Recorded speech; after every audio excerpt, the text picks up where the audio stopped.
It was supposed to be a quiet Tuesday morning at the bakery. Golden loaves cooling on wooden racks, the soft percussion of ovens, the warm, yeasty perfume of fresh bread drifting through the spotless glass door. Then she pushed it open. Slowly, carefully, like someone who had learned long ago that entering certain rooms uninvited came with a price. The woman who stepped inside wore a jacket so patched and threadbare it looked like it had survived 3 different lives before hers. Her boots were cracked at the sole. Her hair was pulled back with the kind of tired practicality that had nothing to do with style. Beside her, clutching her hand with both of hers, was a little girl in a yellow dress, the only bright thing in the room, maybe the only bright thing in their whole world.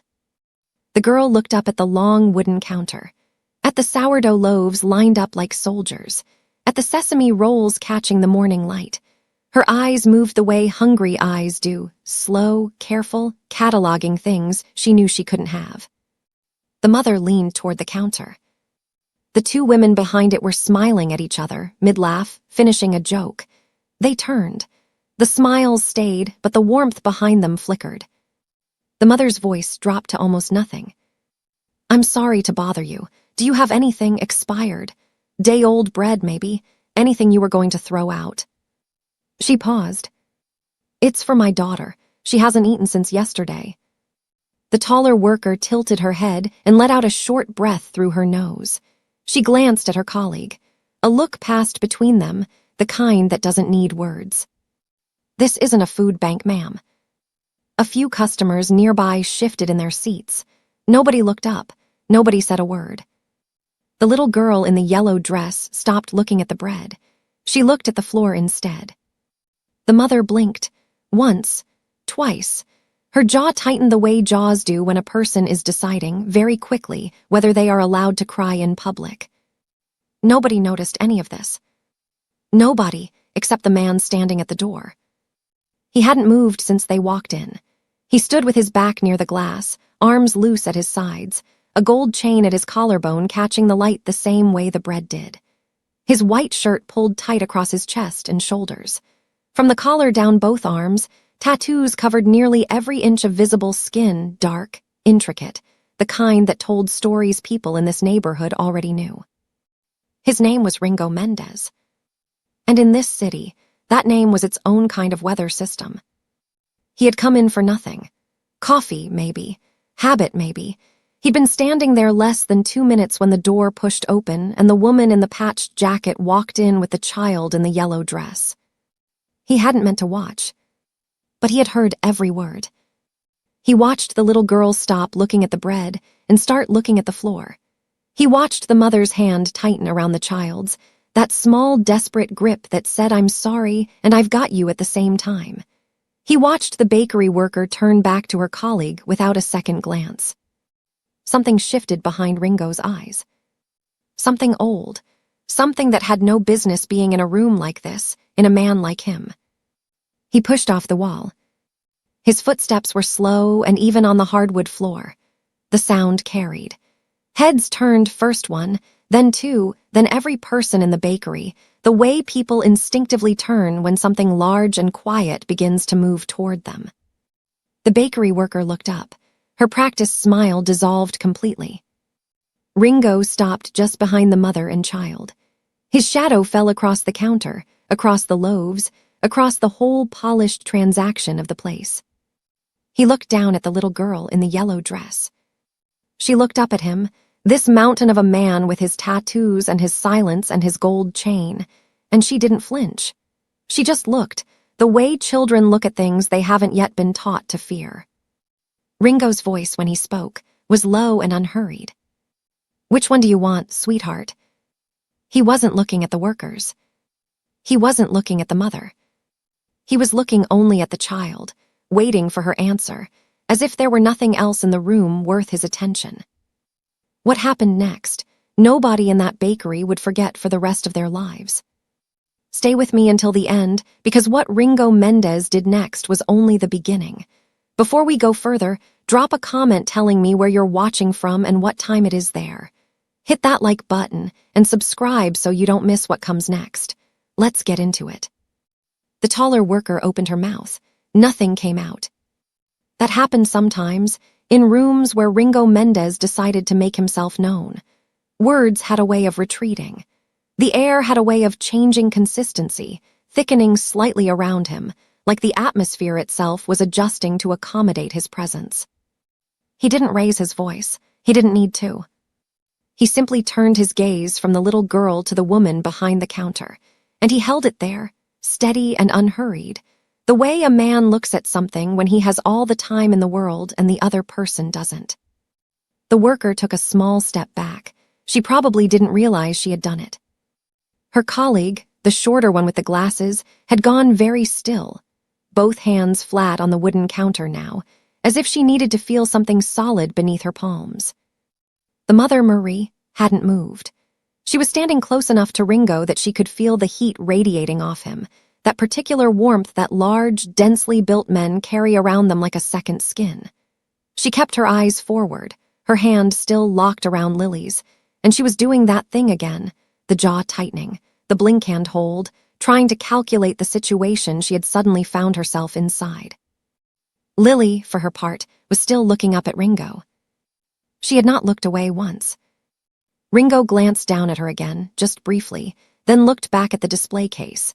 He studied it the way he studied most things, methodically, without urgency, taking full inventory before committing to any action.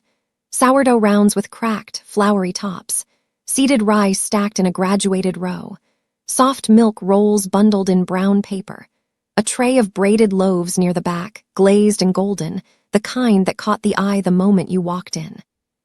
He reached into the interior pocket of his jacket.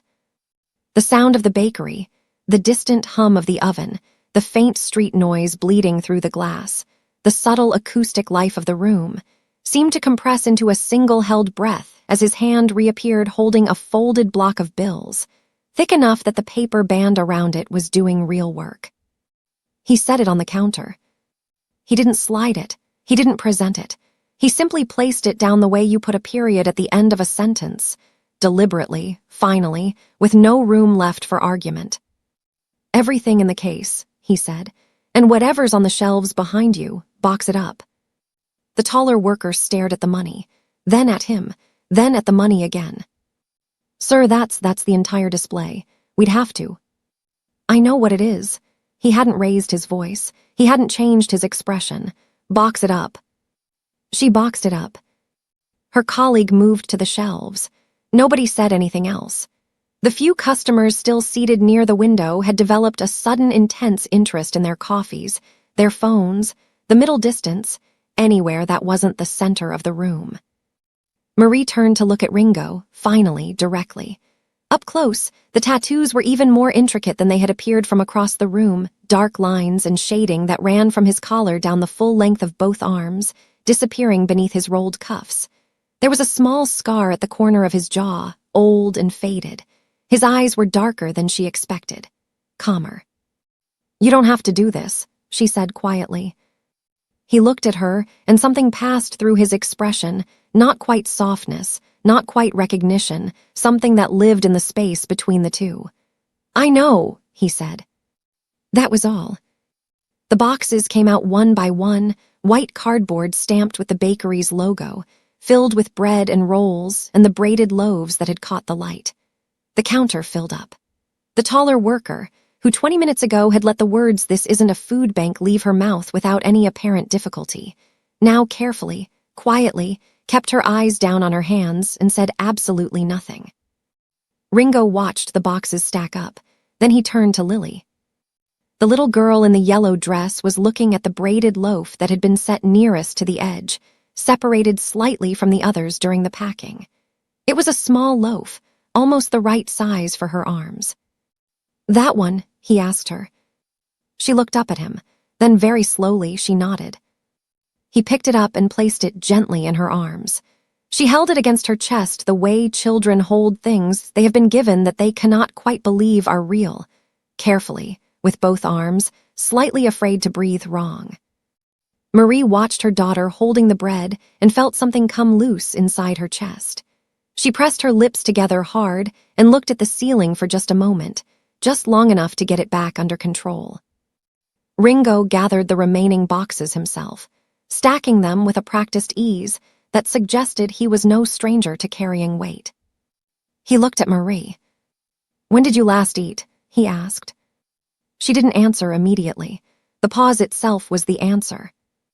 He nodded once, the way he nodded at most things, like the information had been received, filed, and was already informing his next decision before she had finished not saying it.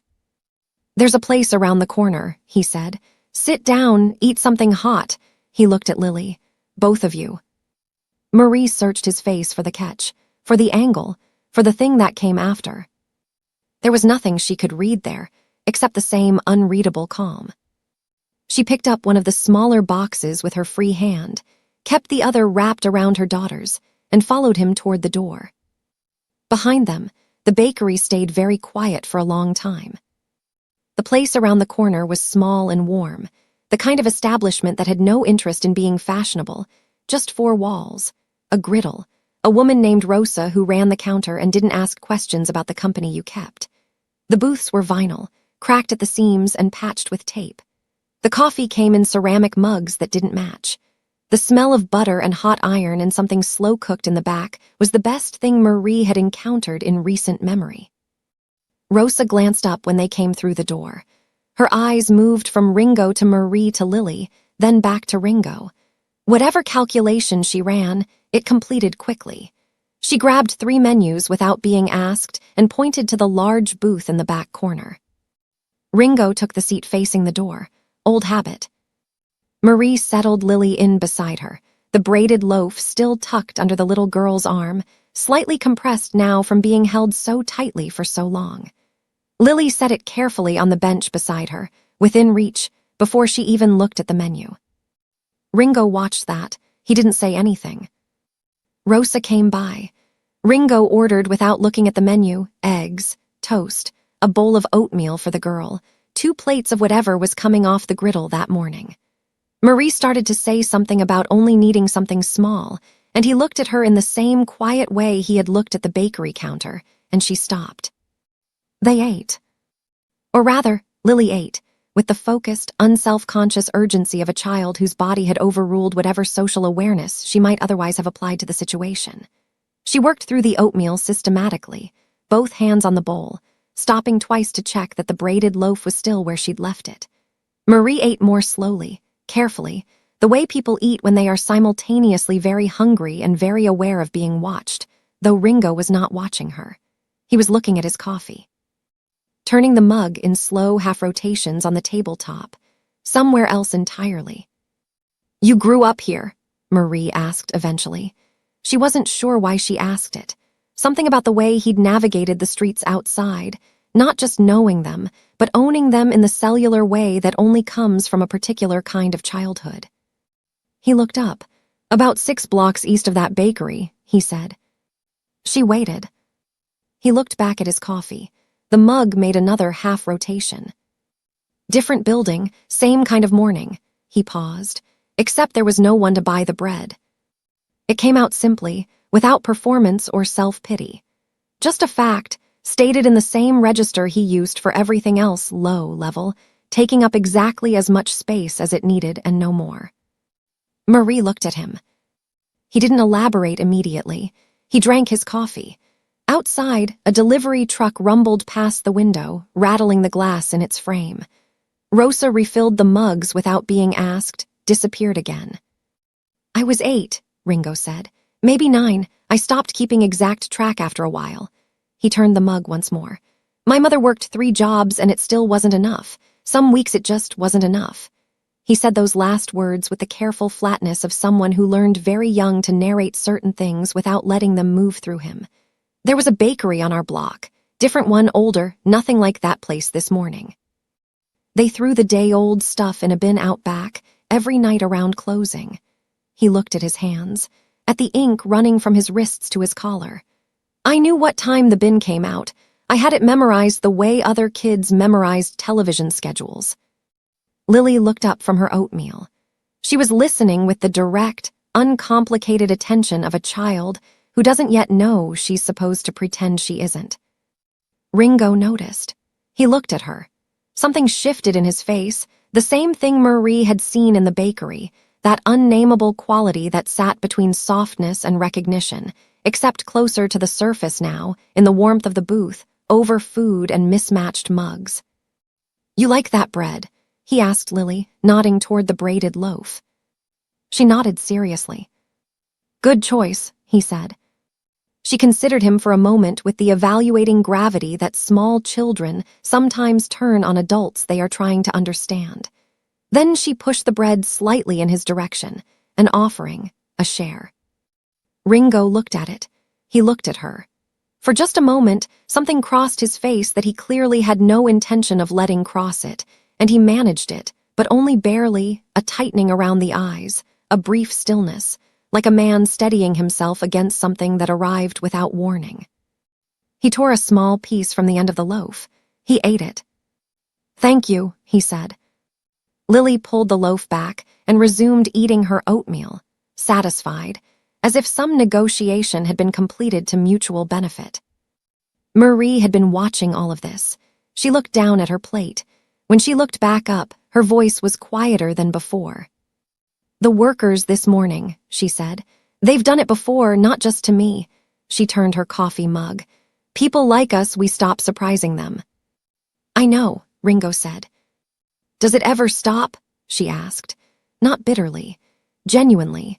The way someone asks a question when they have been carrying it for a long time and have suddenly found themselves across the table from someone who might actually know the answer. Ringo was quiet for a moment. "No," he said, "but sometimes someone changes the room." He drained the last of his coffee. Outside, the city moved past the window, indifferent and relentless and entirely unaware of the three of them sitting in the back corner booth, sharing bread that a little girl in a yellow dress had thought to offer first. Rosa was clearing the table when Ringo spoke. He didn't preface it, didn't build toward it. He set down his mug, looked at Marie directly, and said, "I have space, secure space. I want you to consider using it." Marie looked at him. "A penthouse," he said. "North Tower, 12 minutes from here. My people run the building. Every floor, every entrance, every camera."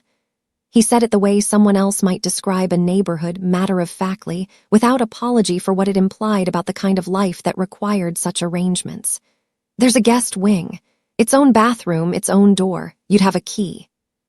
The word penthouse sat in the middle of the table, like an object that had been set down in the wrong room. Marie looked at Lily.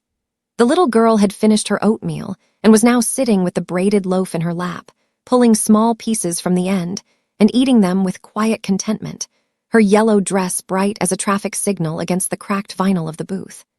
She had Rosa's attention from across the counter, the older woman pretending to wipe down the coffee machine while watching the child the way people watch things that are good without meaning to be. Marie looked back at Ringo. She was not a woman who frightened easily. Life had made sure of that through a fairly rigorous curriculum. She had navigated shelters with bad lighting and worse intentions. She had learned which doorways were safe to sleep in and which were not. She had developed, out of pure necessity, a functional and reliable instinct for danger. Every version of that instinct was currently awake and speaking at once. Because the man across from her was not safe. She understood that with a clarity that had nothing to do with the tattoos or the size of him or the way the bakery had reorganized itself around his presence. It was something older than that, something in the way he occupied space, with the particular stillness of a person who has never needed to be loud because loud is for people who aren't sure whether they'll be obeyed. Ringo Mendez was sure. She knew what he was, the gold chain, the deference on the street, the subtle repositioning of shoulders as they'd walked from the bakery, men adjusting their posture the way animals adjust to the proximity of something apex. She was not naive enough to have missed any of it. And yet, she looked at her daughter, who was eating bread she had been given by this man, who had offered him a piece of it without fear, whose shoes were held together with optimism and not much else, and who had spent the last 3 nights in a doorway on Clement Street, because the shelter on Voss had reached capacity and the one on 9th had a man in it that Marie had made a decision, rapidly and finally, that Lily would not be near. She looked at the table, at the rings left by the coffee mugs, at her own hands, chapped and dry, wrapped around ceramic that had stopped being warm. "Why?" she asked. Ringo didn't answer immediately, and she appreciated that he didn't. A fast answer would have been a rehearsed one. He looked at Lily, then back at Marie. "Because no one did it for us," he said. Same unadorned delivery, same absence of self-congratulation, just the words sitting there meaning exactly what they said. Marie's throat tightened. She swallowed against it. "I'm not looking for anything from you," he continued. "Not now, not later. There's no arrangement. There's no debt." He held her gaze steadily. "I know that's not how it usually works. I'm telling you how this one works." She studied his face for a long time, longer than was comfortable. He let her do it. The scar at his jaw, the darkness behind his eyes, not cruel but deeply, irreversibly acquainted with cruelty. The hands on the table, large and still, the knuckles carrying their own particular history in the way that knuckles sometimes do. She thought about Clement Street. She thought about the particular cold that found you at 3 in the morning regardless of how many layers you'd put between yourself and it. She thought about Lily pressing into her side in the dark, both of them pretending to be asleep for the comfort of the other. "1 week," Marie said, "just until I can find something." Ringo nodded. 1 week. He left enough on the table to cover Rosa's next 3 weeks of slower mornings. Rosa watched them go without comment, though her hand had stopped moving on the coffee machine entirely. The streets were bright and cold, winter light bouncing hard off glass and chrome. Ringo walked at a pace that accommodated Lily without making it obvious he was doing so. The little girl walked between them with the braided loaf tucked back under her arm, looking at the city with the alert curiosity of someone who has learned to inventory environments quickly. The North Tower announced itself from 2 blocks away, steel and dark glass climbing 40 stories above the surrounding buildings, deliberate in its height, the way certain structures are built not just to house things, but to make a statement about what they contain. A man near the entrance door adjusted his posture as they approached. 2 more materialized briefly in the lobby, registering Ringo's arrival, receding again without a word. The elevator was marble and brushed steel, and moved without sound. Lily watched the floor numbers climb. She reached out and pressed her finger to the cold metal wall, just to feel it. Then she looked up at Ringo. "Do you live at the top?" she asked. "I do," he said. She considered this with great seriousness, the loaf still held against her chest. "Can you see everything from up there?" Ringo looked down at her. "Most things," he said. The elevator doors opened onto the 42nd floor, and the city appeared through floor-to-ceiling glass, vast and glittering and indifferent, spread out in every direction as far as the light carried. Lily walked to the window without being told.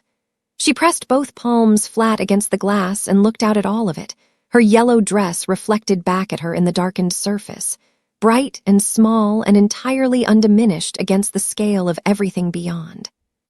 Marie stood in the doorway and watched her daughter's face. She did not let herself cry, but it was close. His name was Denny Call, and he was the kind of man who had made a career out of being forgettable.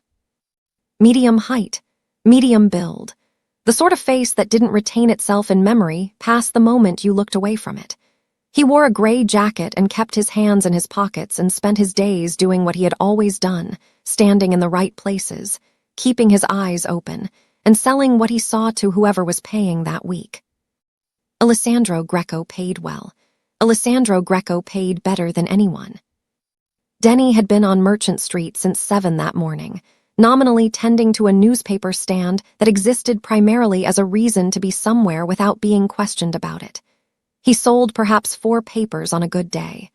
What he actually sold was information, and the city, if you knew how to look at it, produced an inexhaustible supply. He had seen Ringo Mendez come out of Rosa's place on the corner. That alone was not unusual. Ringo moved through this part of the city occasionally, and his movements were always noted, always logged, always reported upward through whatever channel was active that week. What was unusual was what came out of Rosa's with him. Denny had looked twice, then a 3rd time. The woman was nobody. He could tell that from 50 feet, the jacket, the boots, the particular posture of someone who had been carrying too much for too long and had stopped being able to fully straighten under it. The kind of person the city produced in abundance and paid no attention to whatsoever. But the child in the yellow dress, walking between the woman and Ringo Mendez with a braided loaf tucked under her arm like it was the most natural thing in the world, that was the detail that made Denny's hand move slowly toward his phone. Not the woman, the child. Because children changed the math of a situation in ways that grown men with weapons didn't. Children meant attachment. Attachment meant exposure. Exposure, in the world Denny Call navigated, meant opportunity. He watched Ringo adjust his pace. He watched the big man's body orient itself. Subtly, automatically, the way it never did with business associates or rivals or anyone else Denny had ever observed him with, so that he was positioned slightly between the woman and the street. Not dramatically, not in a way that announced itself. Just a degree of rotation, a half step of placement that put his mass between the child and the traffic. Denny's thumb moved across his phone screen. He typed quickly and without looking down, a skill he had refined over years of needing to record things while appearing to be doing nothing of consequence. Mendez, North on Merchant, woman kid, acting like a handler, heading North Tower direction, confirm. He pressed send. The response came in 40 seconds. Stay on it, don't engage, report. He followed at a distance that was professional, close enough to observe, far enough to be meaningless. He watched them turn onto Caldwell, watched the tower resolve itself in the middle distance, dark glass catching the winter sky. Watched the man near the entrance door shift his weight as Ringo approached. Watched the way the lobby swallowed all three of them, and the doors closed, and the building returned to its usual impassive silence. Denny stood on the pavement across the street for approximately 90 seconds. Then he dialed. It rang twice. Talk, said the voice on the other end. Alessandro Greco did not waste time on greetings. He found them inefficient, and inefficiency was the quality he found most unforgivable in the people around him. He was a lean, precise man who ran his operation the way a surgeon runs an instrument, with economy of motion and a complete absence of sentiment. He was not large like Ringo. He was not physically imposing.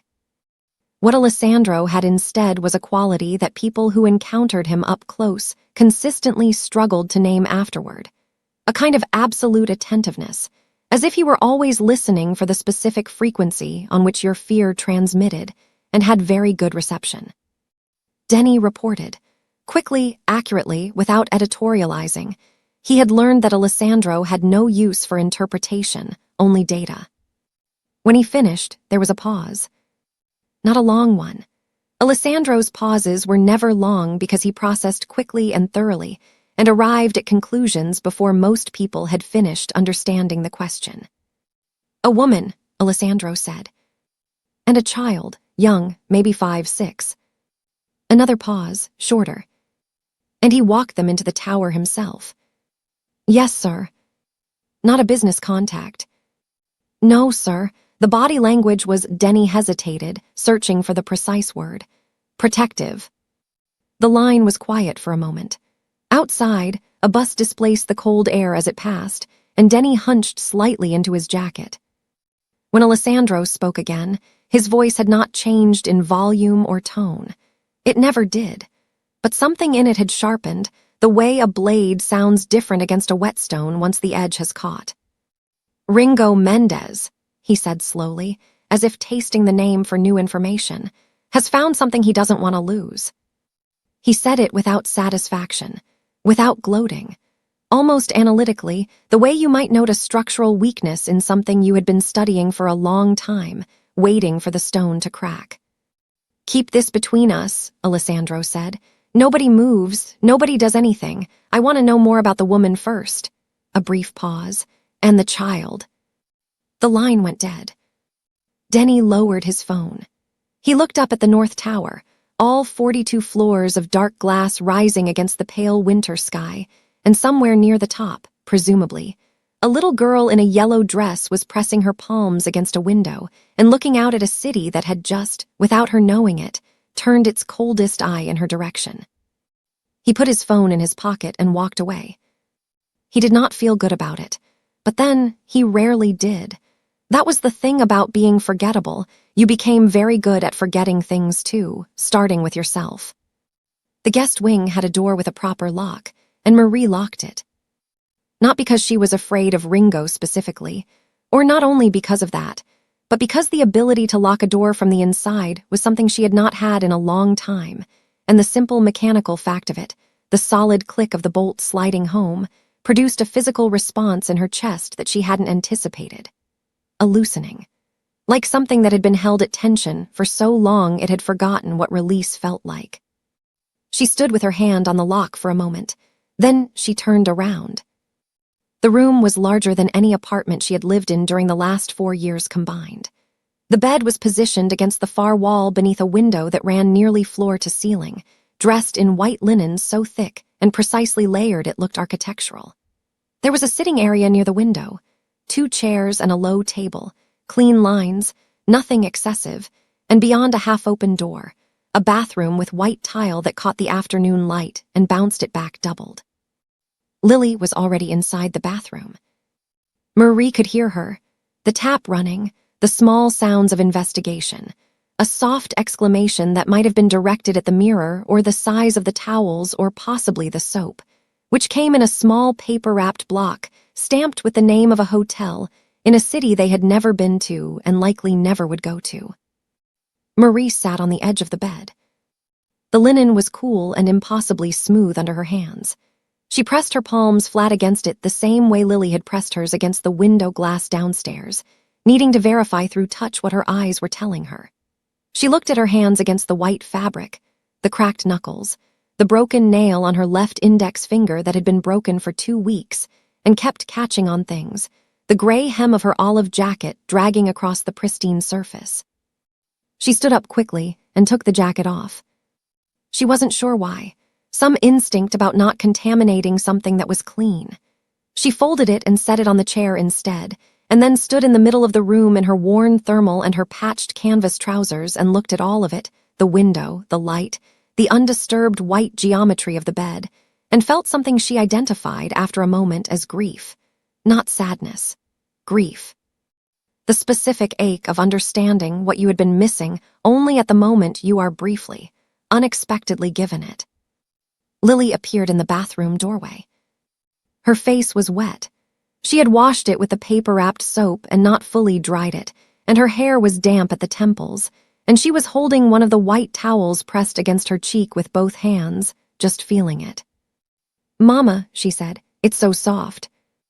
Marie looked at her daughter, standing in the doorway of a room that cost more per night than they had seen in a month, holding a towel against her face with the pure, uncomplicated appreciation of someone who had not yet learned to feel guilty about receiving good things.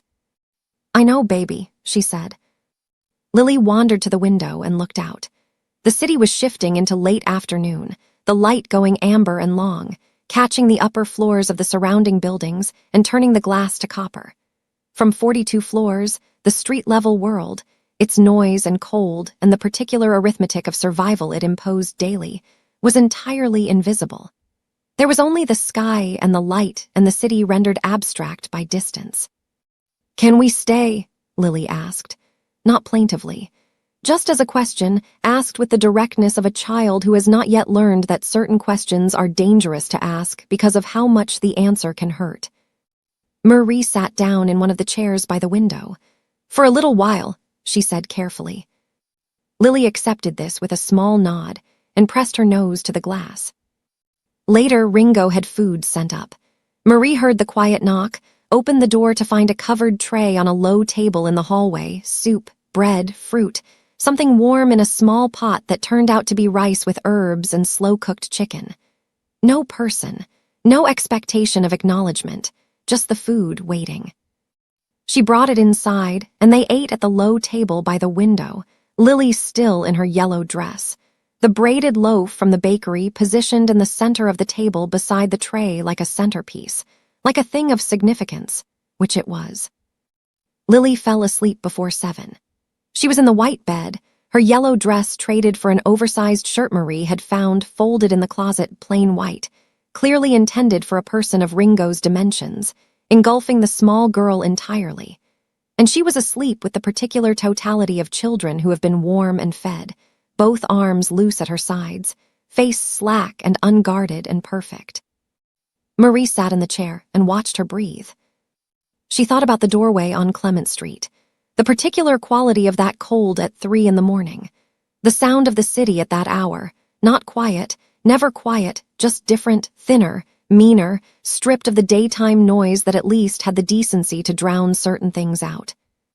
She looked at her daughter sleeping in white linen, small and still and safe, the city burning amber through the glass behind her.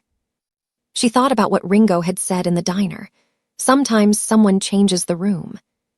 She understood it differently now, sitting in the dark, listening to her child breathe evenly for the first time in weeks. The room had been changed. And that, she understood with a clarity that arrived quietly and settled deep, was exactly what made it so devastating to think about losing. The first sign was the silence. Not the comfortable silence of the tower at night, which had its own texture, the barely perceptible hum of climate systems, the distant muted conversation of the city 42 floors below, the occasional soft percussion of the building settling into itself. That silence Ringo had learned over years of living inside it, had catalogued it so thoroughly that any deviation registered before his conscious mind had finished processing the change. This was different. He was at his desk in the main room when it happened. Past midnight, the city spread out behind him in the window like a circuit board lit from beneath, a glass of water untouched at his elbow and a phone face down on the leather surface in front of him. He hadn't been sleeping. He rarely slept before 2, and on nights when something sat unresolved at the back of his mind, later than that. Tonight something had been sitting there since Denny Call's gray jacket had appeared at the edge of his awareness on Merchant Street that morning. He hadn't seen the man directly. He hadn't needed to. He knew Denny Call the way he knew every movable piece on the board within a 12-block radius, their habits, their loyalties, their price points.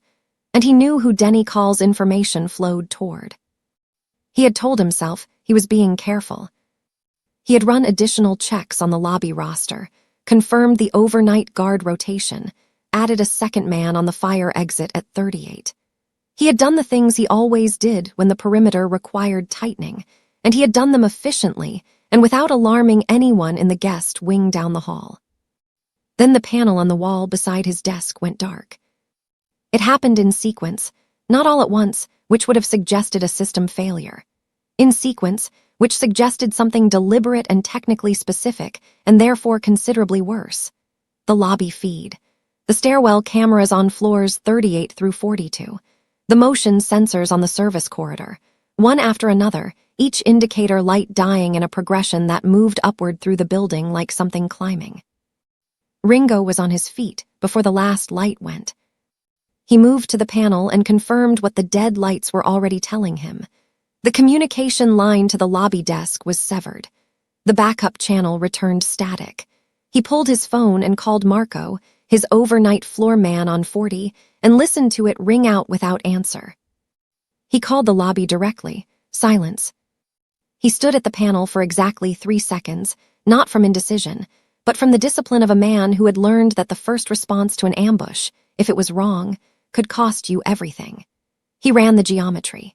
The cameras had gone in sequence from the bottom up, which meant the breach point was low in the building, and the problem was currently moving toward him. The service corridor sensors going dark meant they knew about the secondary routes. That required inside knowledge or significant preparation time, and either possibility narrowed the list of candidates to a very short one.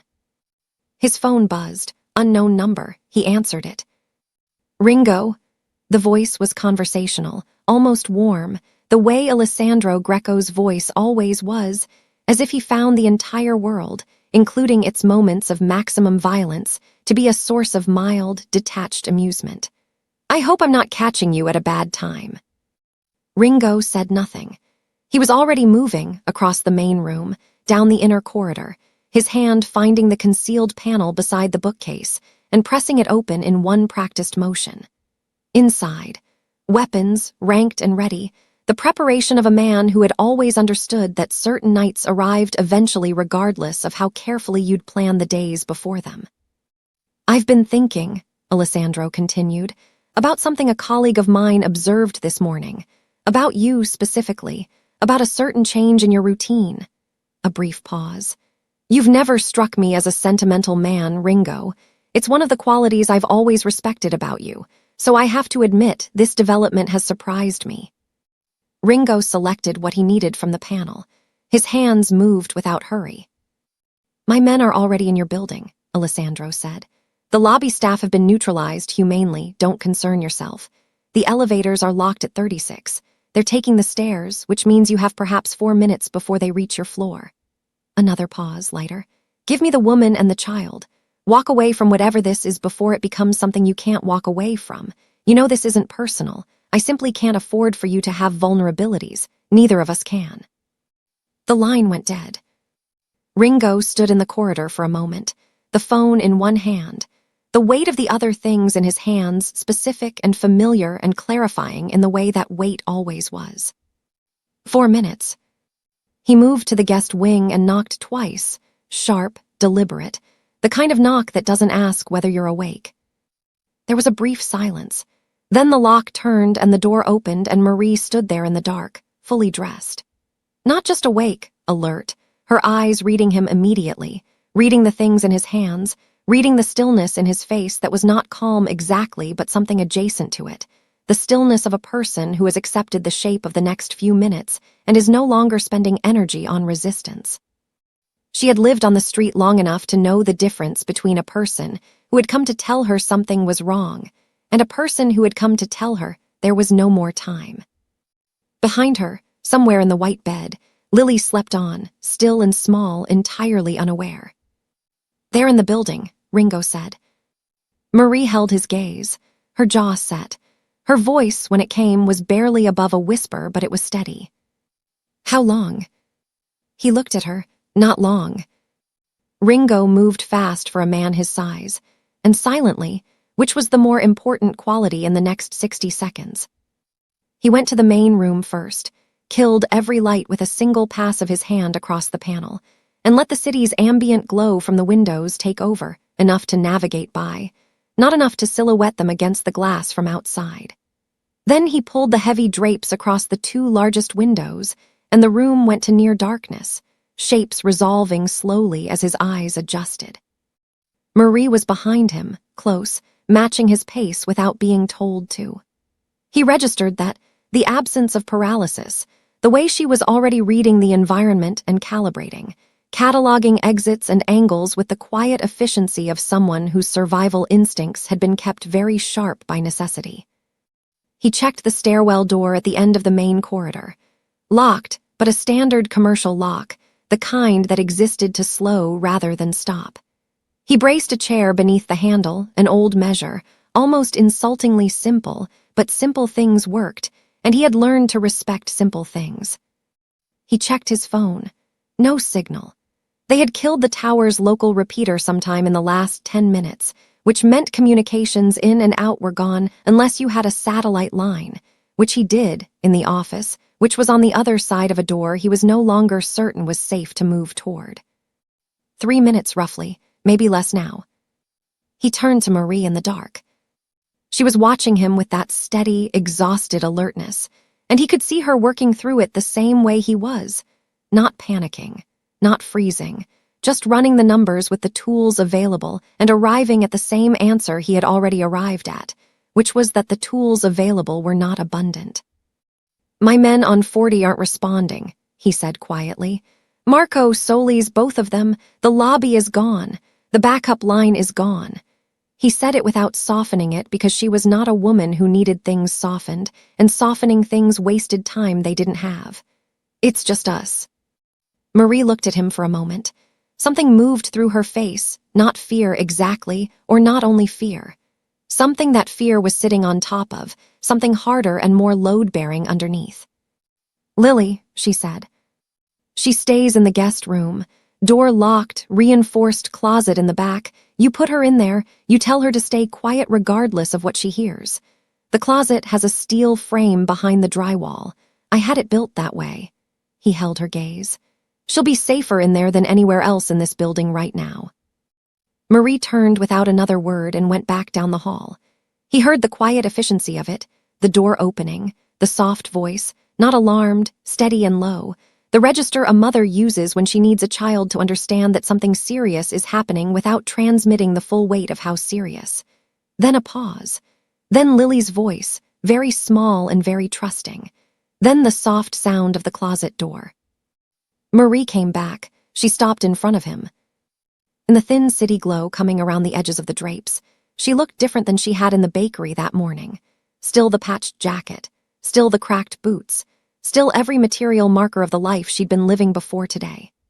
But her face had reorganized itself around something central and immovable, something that had been there all along beneath the exhaustion and the fear and the careful deference she'd maintained all day in the presence of a man she had every reason to be afraid of. The thing underneath, he now understood, was not soft. He reached behind him and produced the spare pistol, compact, reliable, a weapon he kept for exactly the category of situation where the primary calculation had collapsed and you needed to extend the arithmetic by 1. He held it out to her, grip first. She looked at it, then at him. "Have you fired one before?" he asked. "A beat, once," she said, "a long time ago." "It'll come back." He kept it extended. "Safety here, you disengage it like this." He showed her one motion. "Don't fire until you have to, don't fire unless you're certain, and don't hesitate when you are." She took it. Her hand was steady. She turned it once, familiarizing herself with the weight and the geometry of it, and he watched her do it with the same focused economy she had applied to everything else today. The same quality of attention she had given to eating, to watching Lily at the window, to listening to him in the diner. Total and unsentimental. Alessandro Greco had looked at this woman from a distance and seen a weakness, had looked at a mother in a patched jacket asking for expired bread and seen a lever, had dispatched trained men with weapons through a building Ringo had spent years and considerable resources fortifying, all to prove a point about the cost of sentiment, the price of caring about something. Ringo thought about that now, standing in the dark with the city glowing cold behind the drapes, and felt something that was not quite anger. Anger was too hot, too imprecise. What he felt was colder and more deliberate than anger. It was the recognition of a particular kind of cowardice dressed up as power and the absolute certainty of what it deserved. From the stairwell beyond the braced door, very faintly, came the sound of footsteps. More than 2, moving with professional quiet but not quiet enough. Ringo shifted his weight. Beside him, Marie raised the pistol to a low, ready position that suggested the long-ago experience had not entirely faded. He looked at her once. She looked back. Neither of them said anything. There was nothing left to say. The footsteps stopped. That was worse than if they had continued. A moving threat had a position, a trajectory, something you could orient yourself against. Stillness meant they were staging, organizing themselves on the other side of the door with the particular patience of men who had done this before and knew that the side that moved first in the dark often lost. Ringo moved to the left of the doorframe and put his back against the wall. He kept his weapon low and his breathing even, running a quiet inventory of the room. The furniture, the angles, the places where the city light caught the edges of things, and the places where it didn't. He had designed this space with a different kind of security in mind, the passive security of height and controlled access, and he was now rapidly re-engineering it in his head as a defensive position, identifying what was useful and what was exposure. Marie took the right side of the doorframe, without being directed to. He looked across at her in the dark. She had positioned herself correctly, back flat, weapon up, body angled to minimize her profile. Her eyes were on the door. Her breathing was controlled, deliberate, the kind of breathing that takes effort to produce when your body is doing everything in its power to override your decisions with adrenaline. He understood something then that he had been arriving at incrementally since the bakery that morning, since she had taken the pistol from him with a steady hand, since she had put Lily in the closet with a voice that didn't crack. The fear was real. He could see it in the set of her jaw, the tension across her shoulders, the particular brightness in her eyes that had nothing to do with calm. She was afraid. She was completely, rationally, appropriately afraid. She was doing it anyway. That was not a small thing. He had known men, large men, armed men, men who had chosen this life deliberately and prepared for it extensively, who had come apart in the compressed dark seconds before a door came open. The fear was not the measure of anything. What you did with it was the only measure that counted. Marie was standing her ground in a penthouse she had never seen before yesterday, with a weapon she had fired once in a former life, to protect a child sleeping in a closet 12 feet away, against men sent by a person who had decided she was a convenient way to destroy something he couldn't reach by other means. She had not asked for any of this. She had asked for expired bread. Ringo felt the cold, deliberate thing in his chest sharpen further. A sound from beyond the door, not footsteps this time, something lower and more purposeful, the sound of weight being applied to something. They were working the lock, not forcing it, working it, which meant they had someone with a specific skill set and they weren't in a hurry, which meant they were confident about what was on the other side. 30 seconds, maybe less. He caught Marie's eye across the doorframe and held up 2 fingers, then pointed left, his side. Then 3 fingers, pointed right, her side, the angle she'd need to account for when the door opened. She looked at his hands and nodded, one small definitive movement. He thought about Lily in the closet. Small and trusting in the dark, holding the braided loaf probably, or perhaps just holding her own hands, the way she had held her mother's all day, with both of hers completely, asking nothing except to be held back. The chair brace cracked. Not broke, cracked, the wood compressing under a sudden concentrated force, the kind produced by something mechanical applied to the gap between door and frame. They had a tool. Of course they had a tool. Marie's grip adjusted on the pistol.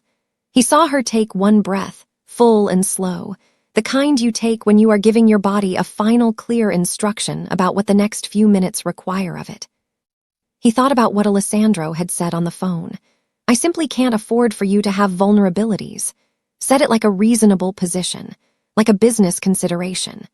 Like the woman across the doorframe from him and the child in the closet were balance sheet entries, liabilities to be cleared. Like they were the same category of problem as a territorial dispute or an unpaid debt. There was a particular species of cruelty Ringo had observed over a lifetime inside a world that produced it in volume, that dressed itself in logic. That built a clean, rational architecture around its worst impulses and called it strategy, called it necessity, called it the cost of doing business. Alessandro had always been the most fluent practitioner of that species he had ever encountered. He had also, Ringo reflected in the last seconds before the door came open, always mistaken fluency for strength. The chair brace gave. The door swung hard and fast, and the first man through it moved exactly the way trained men move through contested doors. Low, fast, committed. And Ringo was already moving to meet him, the room exploding into noise and motion, and the compressed chaos of close quarters, furniture and geometry suddenly mattering enormously. From across the room, from the right side of the doorframe, came the sound of Marie finding her position. She did not freeze. She did not retreat. She put her back against the wall and she raised the weapon she had been given, and she stood between the men coming through that door and the closet 12 feet behind her where her daughter was waiting in the dark, trusting her completely. The fear was still there. He could have told her it never entirely left. But it had moved. It had relocated itself from the center of her chest to somewhere behind her, behind where she was standing, in the closet with Lily. And that meant it was no longer in her way. The first man through the door went down fast. Ringo took him before he had fully cleared the frame, not with the weapon, not yet, but with the kind of applied physics that a man of his size and training could produce in close quarters with devastating efficiency. An elbow, a redirect, The man's own momentum turned against him in the space of a single step. He hit the marble floor with a sound that was final and didn't get up. The second man was smarter, hanging back in the stairwell doorway rather than committing through it, using the frame for cover, which was tactically sound and bought him approximately 2 additional seconds before Ringo was on the wall beside the door, and the geometry changed entirely. 2 shots from the stairwell, both wide, both punching into the far wall above the window line, the city light briefly interrupted. Ringo felt the displaced air of the second one, close. From the right side of the room, Marie fired once. Clean, controlled. The man in the doorframe pulled back hard into the stairwell and the firing from that angle stopped. Ringo didn't look across to verify. He trusted what he had heard, trusted the quality of the shot, and kept his own focus on the door. 3 seconds of silence. Then 2 more came through simultaneously, which was the correct response to the situation from their perspective. Split the defensive attention, force a choice. They were good. Alessandro had sent good people, which was its own form of statement, an indication of how seriously he was taking the perceived vulnerability, how much resource he was willing to commit to the removal of a woman in a patched jacket and her small daughter. Ringo made the choice they were trying to force before they had finished making it for him. He took the one on the left, absorbed a hit that caught him across the upper arm, not center mass, not enough to stop him, enough to register as a specific burning fact he filed away for later, and kept moving, kept closing. Because distance was the enemy of a man his size in a room this small, and he had learned that lesson so long ago it was cellular now. The one on the left went down. The one on the right pivoted toward Marie. She was already moving, not away, which was the instinct, but laterally, cutting across the line of aim, the way you moved when you had accepted that standing still was the more dangerous option. She took a grazing hit along her left forearm that spun her half a step sideways and did not stop her. She reacquired. She fired twice. The man on the right went down. Silence came back into the room, like something that had been waiting outside for permission to enter. Ringo stood in the center of the wreckage, the marble floor, the overturned furniture, the broken chair that had been bracing the door, the city still blazing indifferently through the gaps in the drapes behind him, and ran a count. 4 men. He waited, weapon up, for a long 10 seconds, listening to the stairwell for the sound of more. There was nothing. Either Alessandro had sent 4 or the rest had reassessed upon hearing what had happened to the first 4. He turned. Marie was against the far wall, her back to the plaster, the pistol still raised, her eyes moving across the room with the systematic thoroughness of someone checking their work. Her left forearm was bleeding where the graze had caught her, the sleeve of her olive jacket darkening. Her breathing was elevated but controlled. Her hands were not shaking. He crossed to her. She looked at him when he reached her, directly, fully, the way she had looked at him across the doorframe in the seconds before it all came open. And something passed between them in that look that required no translation and no words, and that neither of them would have been able to fully articulate afterward anyway. It was the specific acknowledgement of 2 people who have stood in the dark together and discovered something about each other that normal circumstances never produce. He looked at her arm. She looked at his. "Yours first," she said. He almost said something, didn't. He moved to the door of the guest wing. He knocked twice, the same knock as before, sharp and deliberate, coded now with a meaning it hadn't had before. He heard the closet door open. He heard small feet on the floor. He stepped back.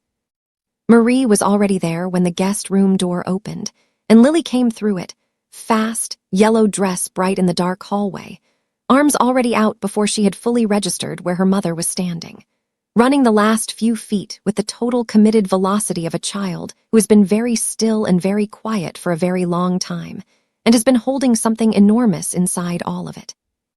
Marie caught her. She went down to her knees on the marble floor and caught her daughter and held her with both arms, the injured one and the other, held her completely, her face pressed into the child's hair, and Lily's arms went around her mother's neck and stayed there. Ringo stood in the hallway and watched them. The city burned through the windows behind him, 42 floors of light and noise, and the relentless, indifferent machinery of a place that had chewed through both of them separately and produced this moment as its unlikely remainder. He thought about Alessandro, somewhere in that city, waiting for a report that was not going to say what he expected it to say.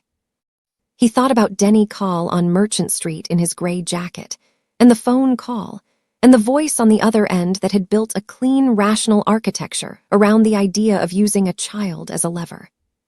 He thought about a bin behind a bakery on his block, and what time the bin came out, and a boy who had memorized that schedule the way other kids memorize television. Marie looked up at him over Lily's shoulder. Her eyes were wet. She didn't look away and she didn't try to hide it, and he understood that the tears were not weakness any more than standing at that doorframe had been weakness. They were the same thing, actually. They were what happened when you had held something tightly enough for long enough, and the reason to hold it was finally, temporarily, safe. He looked back at her. "It's done," he said quietly. She held his gaze for a moment. Then she nodded, once, the same small, definitive movement she had given him across the doorframe before the door came open. Lily's voice came from somewhere inside her mother's shoulder, muffled but clear. "Mama, is Ringo okay?" Marie made a sound that was not quite a laugh and not quite a sob, but lived honestly in the territory between them. She looked up at him again. He looked at the child who had offered him a piece of her bread in a diner booth because it seemed like the right thing to do, and felt the cold, deliberate thing in his chest change into something he didn't have a ready name for, something that had no business being in a man like him, and decided, for the first time in a very long time, not to manage it. "I'm okay," he said. Lily pulled back from her mother's shoulder just far enough to look at him with those direct, evaluating eyes. She studied him for a moment. Then she nodded, satisfied, and tucked herself back in. Outside, the city carried on. 42 floors below, the street held its noise and its cold and its long history of not concerning itself with what happened to people who needed things and didn't have them. Nothing about it had changed. But in the hallway of a penthouse on the 42nd floor, on marble that would need cleaning in the morning, something had been built out of the wreckage of the night.